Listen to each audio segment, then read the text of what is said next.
Welcome to Let Me Fix This. Enjoy the video. In this video, I will show you how to make delicious ham for breakfast. We'll start by selecting a pre-cooked ham, which saves a lot of time. Then, gather your simple ingredients. Just the ham, a good skillet, and a touch of oil or butter.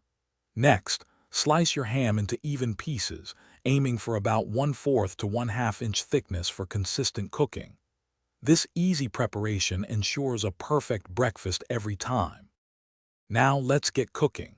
First, heat your skillet over medium heat for about 2 to 3 minutes until it's nice and warm. Add just a small amount of oil or butter, enough to lightly coat the bottom of the pan.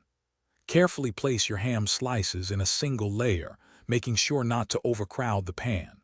Cook each side for approximately 2 to 3 minutes until they achieve a lovely, light golden brown color and are heated through. To elevate your breakfast ham, consider adding some delightful flavors.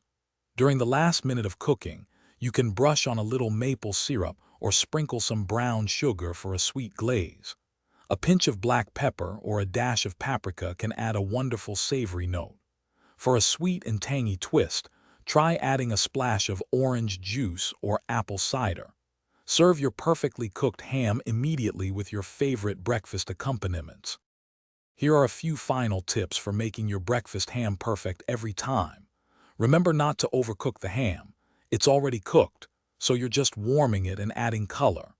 Adjust your cooking time based on how thick your slices are and how crispy you like them.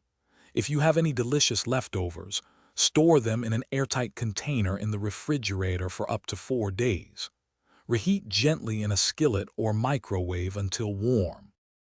Thanks for watching. If you found this helpful, don't forget to like and subscribe.